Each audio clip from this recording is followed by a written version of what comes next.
Planification des opérations des terrains contre la rébellion du M23. Un groupe des chefs d'état-major des pays contributeurs de la SADC séjourne à Goma pour peaufiner des stratégies contre l'agression rwandaise. Criminalité grandissante à Kinshasa, la peur monte et les autorités sont interpellées après la prise en otage de personnes hier soir à Bandal, précisément dans une banque.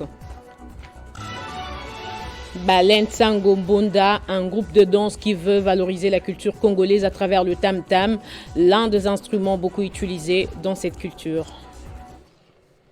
Bonsoir à tous et bienvenue dans ce journal. Les chefs d'état-major des pays contributeurs des troupes de la force de la communauté de développement de l'Afrique australe sont arrivés à Goma, chef-lieu de la province du Nord Kivu.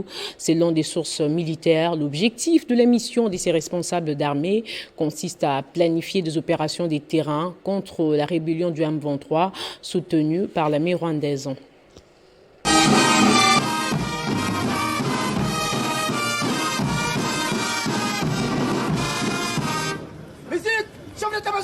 Le chef des forces de défense des pays contributeurs des SAMI RDC et le chef d'état-major général de FARDC sont arrivés ce jeudi 29 février 2024 à Goma. Ils étaient accueillis par le lieutenant-général Sikabwa Sindafa, le coordonnateur des opérations au Nord Kivu et au Sud Kivu, le général-major Chirimwani Nkuba Peter, gouverneur militaire du Nord Kivu et le général-major sud-africain Mono Abisi Diakopu, commandant de la force de la SADC, entouré de leurs collaborateurs. Le chef de défense de l'Afrique du Sud, du Burundi, du Malawi, de la Tanzanie et de la RDC vont se réunir pour des stratégies à mettre en place pour renforcer les opérations contre les terroristes RDF M23. Et si ces grandes autorités sont arrivées ici chez nous, c'est bien évidemment dans le cadre, n'est-ce pas, d'un travail. Et nous osons croire qu'il y aura certainement une communication finale qui va bien évidemment consacrer la fin de ce travail. Aussitôt arrivés, les chefs d'état-major généraux de la République démocratique du Congo, du Burundi, Tanzanie, Afrique du Sud et Malawi en mission des services dans la ville de Goma, au nord Kivu, se sont rendus ce vendredi dans les territoires des Massissi sur les lignes des fronts. C'était pour s'imprégner de la situation sur les terrains, pour lancer une offensive contre les rebelles du M23 soutenus par le Rwanda. Plus des détails dans nos prochaines éditions. Élection et installation du bureau définitif de la Chambre basse du Parlement. La course est déjà lancée. Qui de Mbosso, Vital Kamerhe et Bahati Lukwebo peut présider à la destinée des députés nationaux pour ces derniers quinquennats du chef de l'État Félix Tshisekedi? Élément des réponses dans ces dossiers de la rédaction rendu par Jean-David Kilolo. Qui pour succéder à Christophe Mbosso Nkodia à l'Assemblée nationale? Ça se chuchote dans les microcosmes politiques congolais et dans différents QG politiques. Quand on sait que ce dernier mandat du chef de l'État Félix Tshisekedi est de tous les enjeux et dangers. Déjà, les tractations insinueuses ont déjà débuté. Selon certaines indiscrétions, Christophe Mbosso Nkodia ne compte pas lâcher prise. Il a déjà réactiver son lobbying auprès des députés et autres caciques de l'Union sacrée pour son élection comme président du bureau définitif, avec comme premier vice-président le secrétaire général de l'UDPS Augustin Kabouya. Pour certains, ce ne sont que des prétentions, mais la vérité sera connue incessamment. Un autre challenger, c'est Vital Kamerhe, qui serait donné comme futur président de l'Assemblée nationale quand il faut lire les faits et gestes du président national de l'Union sacrée pour la nation. Accusé de fronde contre le président de la République, Vital Kamerhe a su jouer sa carte avec la création couveuse du Pacte pour un Congo retrouvé, PCR, peu après la publication des résultats provisoires des législatives nationales. Il s'est alors attiré la foudre des extrémistes.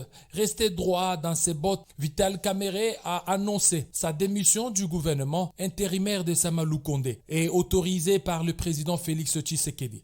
Acte jugé de nouveau de haute trahison politique. Colère de courte durée dans le chef de ses détracteurs, car il a fallu des précisions du secrétaire général de l'UNC, Billy Kambale, pour calmer la tempête.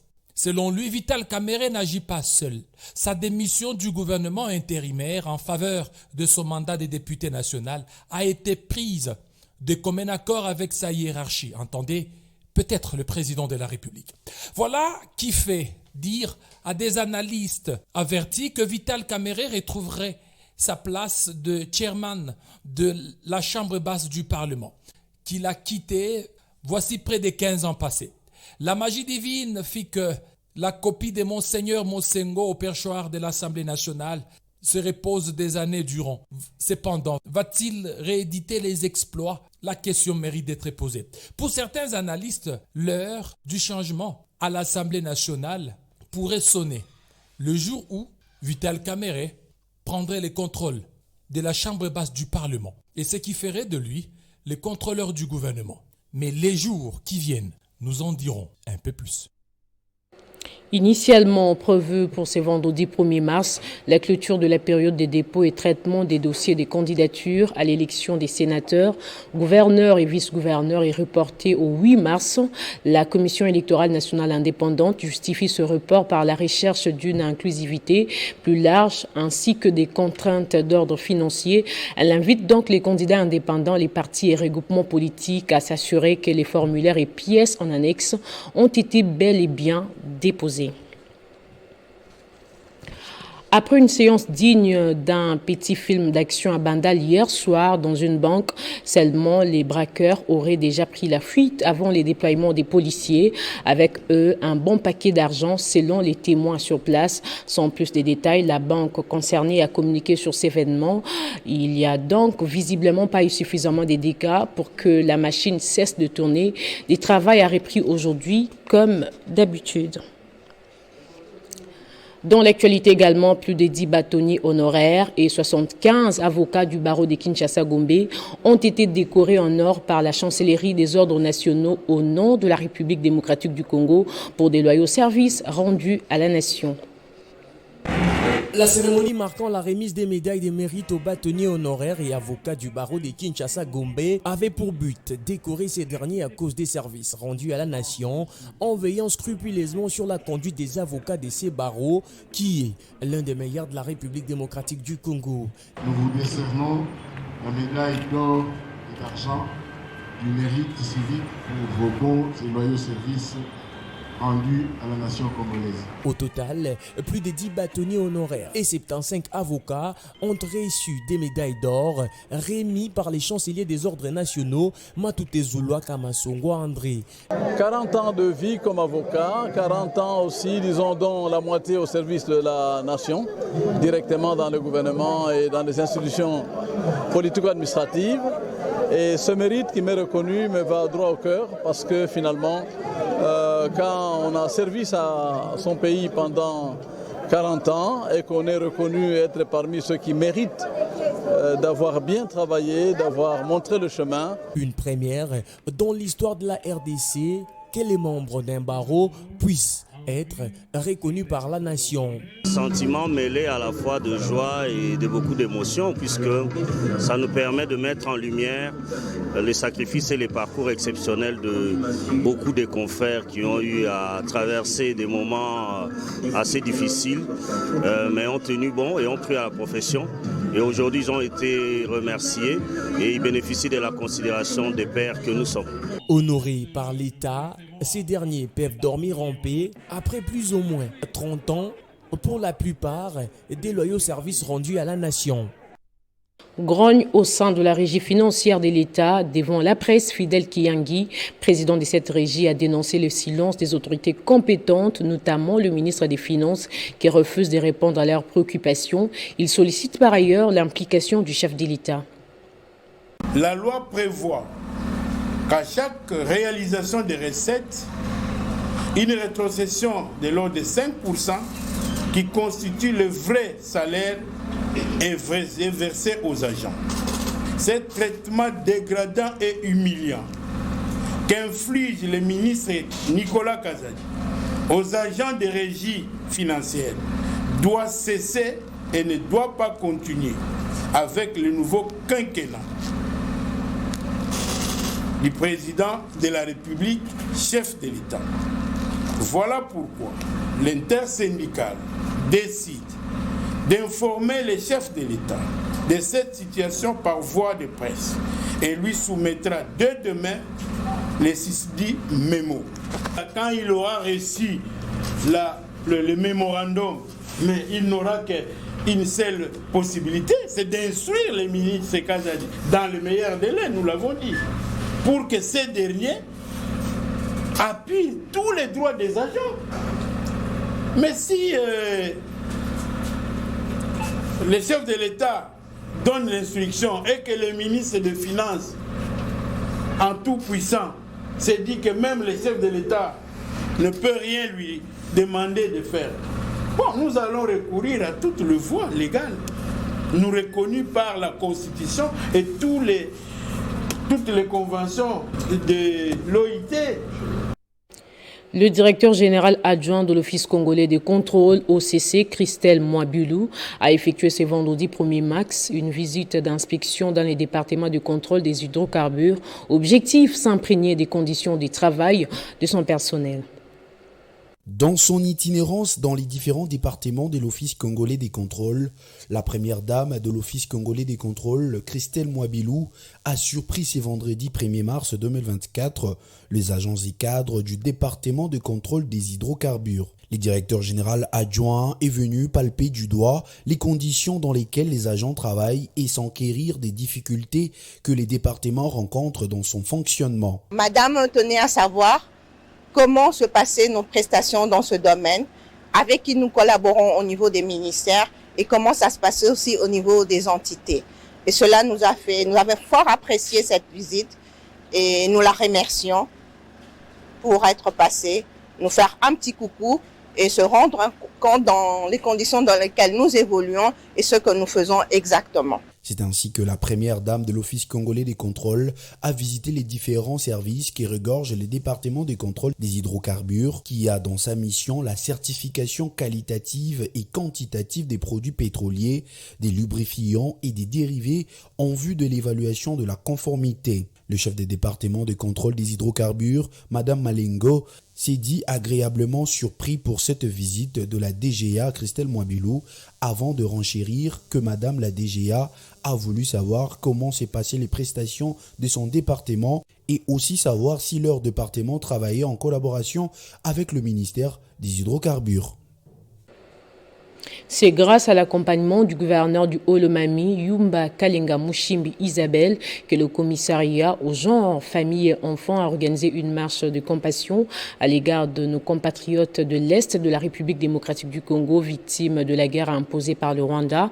C'est le vice-gouverneur Loueka Mataka Martin, représentant personnel de la gouverneure en mission officielle, qui a lancé les activités liées au mois de mars.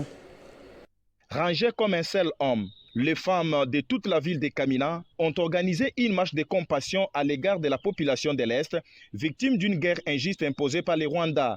Habillée en noir, la commissaire générale aux gens, familles et enfants, Mujinga Masengo Massi, a conduit toute la délégation de l'écran géant jusqu'à la tribune centrale pour un mot devant le président du bureau d'âge de l'Assemblée provinciale du Haut-Lomami, Yolo Raphaël, et d'autres officiels. Pour cette édition, a précisé la commissaire aux gens, familles et enfants, cette marche sensibilise aussi la femme et la jeune fille congolaise à pouvoir hausser les tons pour faire entendre leur voix par rapport à la situation que traverse la population de l'Est du pays. Et n'a pas cessé de remercier la gouverneure Yumba Kalenga Mushimbi qui, jour et nuit, travaille dans la nette vision imprimée par le chef de l'État, Félix-Antoine Tshisekedi Tshilombo.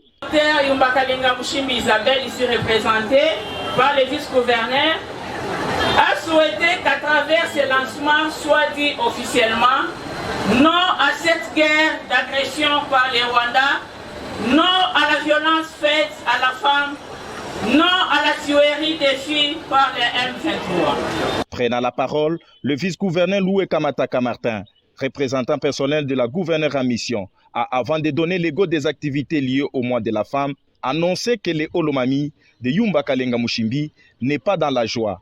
La province pleure ensemble avec les sœurs et frères qui sont en train de vivre les atrocités de la guerre dans l'Est de la République démocratique du Congo.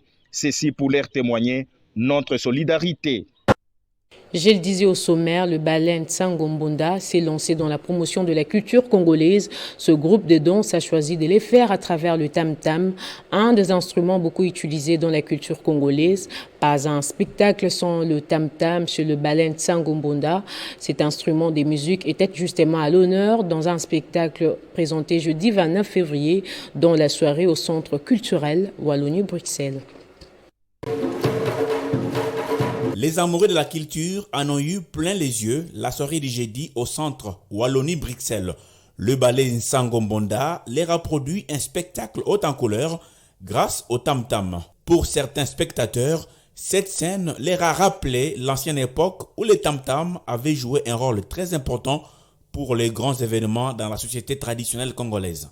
Nous sommes presque en commun avec les ancêtres parce que nous dirons que les tam-tam c'était un instrument qui communiquait, qui parlait. Oui, c'est vrai, il n'y a pas de mots, mais ces sons-là nous rappellent l'esprit des ancêtres, ce qu'ils faisaient pour communiquer à d'autres horizons des problèmes qui se passaient dans leur coin. Charlie Mabilama est assistant au département culture et responsable de communication du centre Wallonie-Bruxelles. Pour lui, les talents congolais doivent être accompagnés puisqu'ils véhiculent la culture congolaise à travers leurs œuvres. C'est pour cette raison que la Belgique et la RDC, des pays qui ont une histoire commune, ont décidé de travailler en synergie. L'objectif est de faire rayonner les œuvres artistiques congolaises. En fait, ce spectacle a été initié dans le cadre de la co-création et de la valorisation culturelle du Congo et aussi de tout ce que la RDC regorge comme bénéfice culturel, en partenariat bien sûr avec l'esprit de co-création que la Belgique, la région wallonne, qu'on représente aussi en RDC, essaie de promouvoir aussi à Kinshasa. Ce spectacle de ballet Nsangombonda a pris 3 années de préparation. Un temps qui a permis au groupe de présenter un spectacle de haute facture et de montrer au public les rôles du tam-tam dans toutes ses facettes. Le thème pour ces ballets était Ebonganambonda. On a eu le temps de travailler pendant 3 ans pour ce spectacle. Plusieurs personnes, le tam-tam n'est utilisé que dans des églises. Non, nous avons voulu démontrer que cet instrument artistique peut jouer plusieurs rôles. On peut utiliser de baguettes pour battre le tam-tam. Un bidon en plastique peut aussi être utilisé comme tam-tam. Bidon plastique, donc utiliser l'instrument de récupération. Ces artistes ont profité de ces spectacles pour condamner les atrocités commises dans la partie est de la RDC où le pays subit une agression du Rwanda à travers les terroristes du M23. Les sons des tam-tam et la chorégraphie ont été également utilisés à cette fin. On termine avec la Ligue nationale de football. La phase des play-offs de mars et week-end à Lubumbashi, samedi au stade de Kibasa Maliba. Le FC Saint-Eloi Lupopo va affronter le cercle sportif Don Bosco. Bertin Makou et Jean-Claude Loboko, les entraîneurs des 2 équipes, étaient en conférence de presse d'avant-match aujourd'hui. Voici un extrait de leurs propos dans cet élément de Christian Bokaya. Mais c'est Lupopo contre Don Bosco, un nouveau match avec des éléments exceptionnels au match lui-même. C'est pas un match piège. C'est pas un match piège. Ce n'est que normal. Du coup, c'est à nous de pouvoir capitaliser toutes nos chances et puis de profiter de tous nos temps forts. Donc, Don Bosco a raison de pouvoir chercher à venger. Bon, nous, on ne veut pas venger, mais nous, on vient pour perfectionner, améliorer ce qui a déjà été fait. Et pourquoi pas faire plus que ça? C'est ça. Donc, on a envie de faire mieux. Et Don Bosco a envie aussi de venir venger ou de venger. Bon, c'est leur décision, c'est leur envie, on ne va pas leur priver de cela. Soyez sûr, Don Bosco ne vient pas se plaindre. Don Bosco vient pour jouer, tout ce que je peux dire. Et quant aux éléments, bon, vous le savez bien, chaque entraîneur apporte toujours quelque chose, ce qu'il a amené. Mais bon, on verra sur le terrain si ça va apporter quelque chose ou pas. Concernant l'équipe, il est vrai qu'on la connaît, avec ses armes et ses défauts aussi, ses lacunes. Donc il n'est plus à présenter. On a beaucoup de respect pour cette équipe. Quant à ce que vous venez de dire sur les confrontations directes, bon, ça appartient au passé. Hein, on a travaillé pour essayer d'avoir quelque chose et on espère qu'on tirera quelque chose parce que nous on vient pour jouer. On ne nous donne pas beaucoup de chance, il est vrai, par les statistiques, mais le football, ça joue sur le terrain et on verra bien qui sera le meilleur. Place au rappel des titres à présent. Planification des opérations de terrain contre la rébellion du M23. Un groupe des chefs d'état-major des pays contributeurs de la SADC séjourne à Goma pour peaufiner des stratégies contre l'agression rwandaise. criminalité grandissante à Kinshasa, la peur monte et les autorités sont interpellées après la prise en otage de personnes hier soir à Bandal, précisément dans une banque. Balen Tsango Mbonda, un groupe de danse qui veut valoriser la culture congolaise à travers le tam-tam, l'un des instruments beaucoup utilisés dans cette culture. C'est ainsi que se referme cette édition. Merci de nous rester fidèles.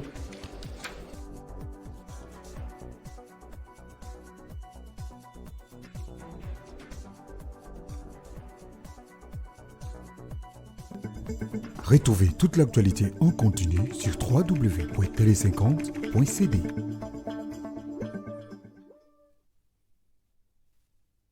La Direction générale des recettes de Kinshasa, des GERCA en sigle, rappelle les contribuables, personnes physiques et morales, assujettis à la retenue sur le loyer qui est l'échéance pour s'acquitter de leur obligation fiscale du mois de février 2024 est fixée au plus tard lundi 11 mars 2024. Dépassés ces délais, les retardataires s'exposeront au paiement des amendes conformément aux dispositions légales et réglementaires en la matière. Notez bien, celui qui paye mal paye deux fois. Moussanka Maëlenkai, Miché, directeur général.